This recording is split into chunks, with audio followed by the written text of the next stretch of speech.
episode, you'll be hearing from 3 students about how to become an OL or an RA and what it's really like being in those positions. We'll begin with Chris, who is an orientation leader and also a resident assistant in Scudder Hall.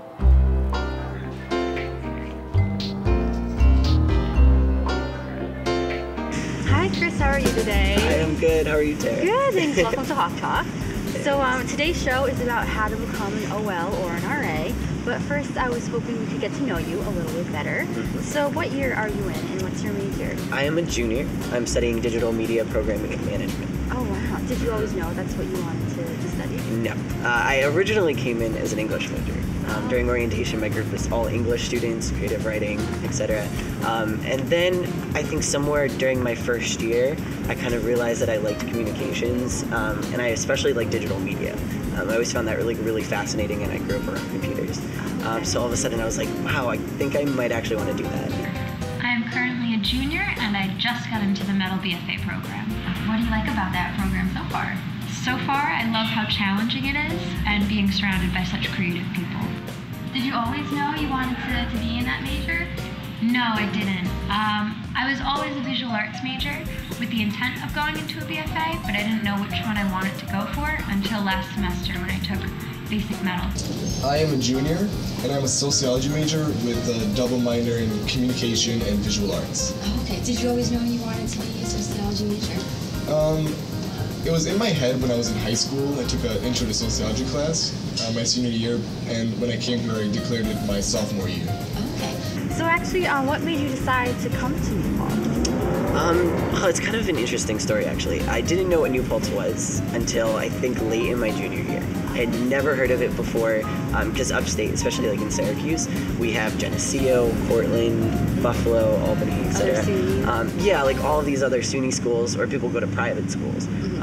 So just by the off chance, my friend was like, oh yeah, we're going to SUNY Delphi and SUNY New Paltz. And I was like, I've never heard of New Paltz. So I typed it into like my little like college tracker, and a lot of people seemed to like the school. So I was like, okay, like I'll look into it.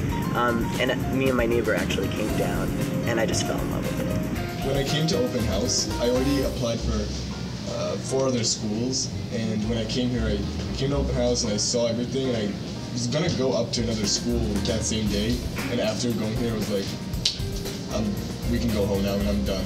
And I was ready, and I was all set. Are there any clubs or organizations, activities that you've been a part of here while you're a student at New Paltz? Yeah, I'm in Jam Asia, which is a cultural club on campus. We're part of Rainbow Month, and we put on a whole week of activities and a big show. So I do that every year. Yeah, I've been in a lot of leadership roles since I started here. From the very beginning, I was a night host in a Soapins, and I was also an emerging leader my first year, and I was a part of Epic League too, which was pretty cool. And now I just do OL, RA, etc. So, I've been in a lot of media clubs as well. I'm in the improv group, TBI Improv. I've been to several other random groups, just clubs to see if I can try to be in it, like the culinary club, where they just make food and you eat, and it's fun. And just several other clubs just to try to meet new people and try new things. As an orientation leader and peer mentor and an RA, can you kind of tell us a little bit more about what made you interested in applying for those positions? I think my first year, actually being an emerging leader, opened up my eyes to becoming an RA. I had no idea, like, even what an RA was before I came to college. To me, at first, they seemed like the police. I had no idea what an RA even did. So as I was going through emerging leaders and I talked to a lot of the RAs in Esopus, I realized that it was like a really good opportunity for me to like gain leadership experience, because I had never considered myself a leader before. So all of a sudden I was like, wow, I could like actually step up and like make a difference on the campus community, because I already loved New Paltz to begin with. So it's like, oh wow, I can actually like share that with residents and put on programs, just have a lot of fun with it. So that's what initially got me interested in being an RA.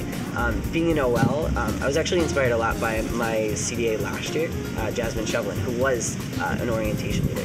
I always wanted to do it, and then Jazz actually convinced me just by sharing a lot of the stories that she went through. A lot of former orientation leaders just shared how much that they gained from the experience. So I was just really excited. I really wanted to become an OL because I liked the way the staff looked like a little family. And on top of that, I was really looking for a leadership role on campus. I wanted something that would challenge me and help me to grow as a person, and OL seemed like the right job for me. So when you actually were able to apply, what was that whole process like for you? It's a long process, but it's worth it. You first have to do an application, fill it out, answer questions, get recommendations, and then you go to a first round of interviews. And after that, you do about like a month passes, and you do group process day, which is everyone in the pool for orientation comes in, and they split you up into about as many groups as it is, about 20 people per group, the size of an orientation group, basically. Right.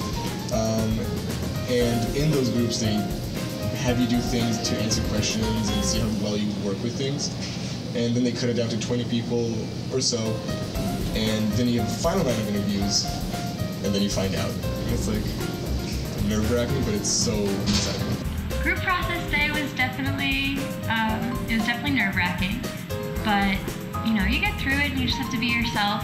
You just have to stay calm, and yeah, it wasn't so bad in the end. So you mentioned just being yourself. So did that whole application process kind of confirm for you that the OL position was really right for you? You felt comfortable with it? Yeah, I felt comfortable during all the interviews. I was definitely nervous beforehand, but once you get through it and you're just waiting for the answer, that's all you can do. Was applying for the OL position similar to applying for the RA position? I think they both start off with an informational meeting to get to know about it. And then there's interviews and process day, so would you say they're kind of similar? They're very similar.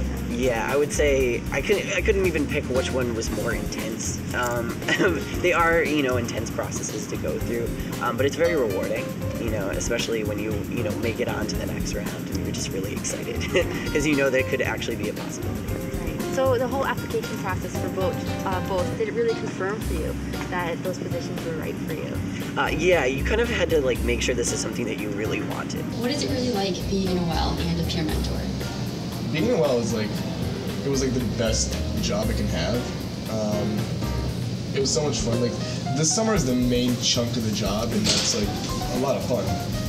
And the peer mentorship in the year is more of a come and go. When the students have questions for you, they'll just come to you and they'll ask you questions. Being an OL over the summer was just one of the greatest experiences I've ever had. It was definitely a lot of work, but I think it was such a rewarding experience just to know that they've made a successful transition into college, and that I could share with them a lot of what I went through my first year. Being an orientation leader was definitely a lot of work. It was really hard, but I loved every second of it. Our staff became like a little family, and I love every single person that I worked with, and I really enjoyed working with all the first-year students.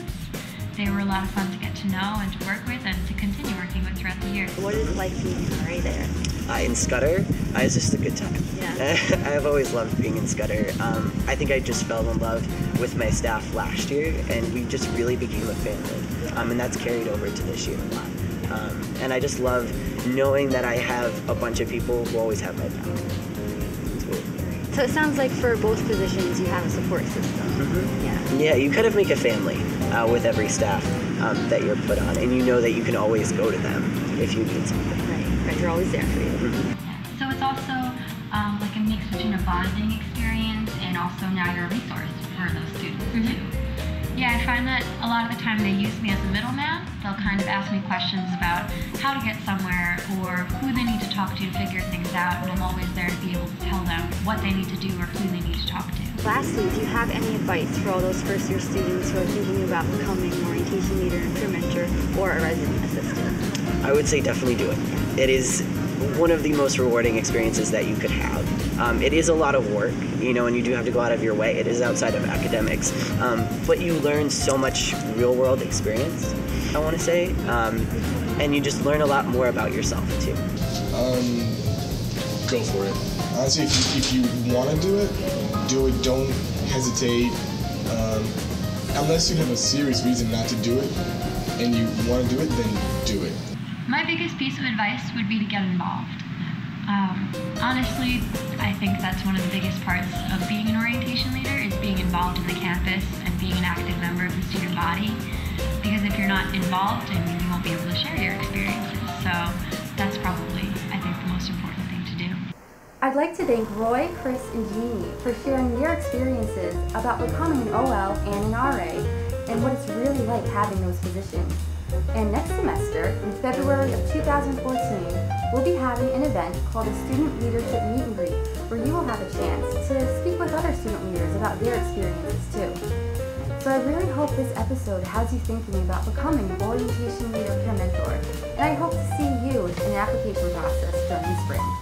I'm Tara Sestanovich. Thanks for watching Hawk Talk, and see you next time.